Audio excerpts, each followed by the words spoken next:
కేంద్ర ప్రభుత్వం కార్పొరేట్ శక్తులకు వత్తాసు పలుకుతూ మహాత్మాగాంధీ జాతీయ గ్రామీణ ఉపాధి హామీ పథకాన్ని నిర్వీర్యం చేసే ప్రయత్నం చేస్తోందని సిపిఎం జిల్లా నాయకుడు మల్లేశం ఆరోపించారు. మెదక్ జిల్లా వెల్దుర్తి మండలం బండపోసానిపల్లి గ్రామంలో ఉపాధి హామీ పనులు చేస్తున్న కూలీలను ఆయన కలిసి వారి సమస్యలను తెలుసుకున్నారు.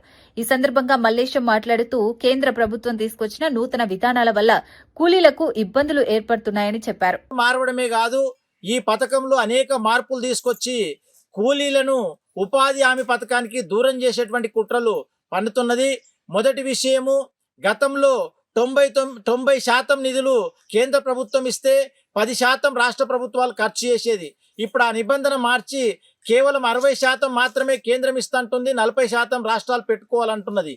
జిఎస్టీ ద్వారా రాష్ట్ర ప్రభుత్వాల దగ్గర ఇప్పటికే డబ్బులు లేవు, అంటే దీని ద్వారా పథకాన్ని మార్చాలని చూస్తున్నది.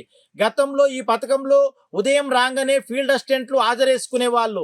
ఇప్పుడు డిజిటలైజేషన్ పేరుతోని ఉదయం రాగానే ఒకసారి హాజరు, మధ్యాహ్నం లంచ్ బ్రేక్తో ఒకసారి హాజరు, మళ్ళీ లంచ్ తర్వాత ఇంకొకసారి హాజరు.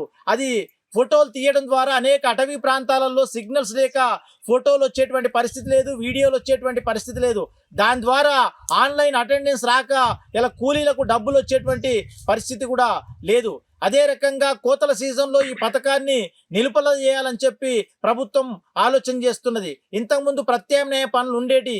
అంటే ఒక్క మాటలో చెప్పాలంటే కార్పొరేట్ కంపెనీలను కాపాడడం కోసం గ్రామీణ ప్రాంతంలో ఉపాధి హామీ పథకాన్ని రద్దు చేయాలని చెప్పి నరేంద్ర మోడీ ప్రభుత్వం కుట్రలు బంతున్నది.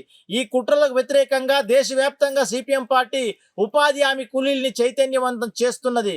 దీనికి వ్యతిరేకంగా మెదక్ జిల్లా కలెక్టర్ కార్యాలయం ముందు 24వ తేదీన ధర్నా కార్యక్రమాన్ని సిపిఎం పార్టీ మెదక్ జిల్లా కమిటీ ఆధ్వర్యంలో చేపట్టబోతున్నాం.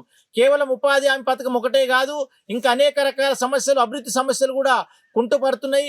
రోడ్ల సమస్య, మంచినీటి సమస్య, భూముల సమస్య, వీటన్నిటి సమస్యల మీద 24వ తేదీ నాడు మెదక్ కలెక్టర్ కార్యాలయం ముందు జరిగే ధర్నాలో వెల్దుర్తి మండలంలోని ప్రజలు పెద్ద ఎత్తున పాల్గొని జయప్రదం చేయాలని సిపిఎం పార్టీ మెదక్ జిల్లా కమిటీ తరఫున కోరుతున్నాం.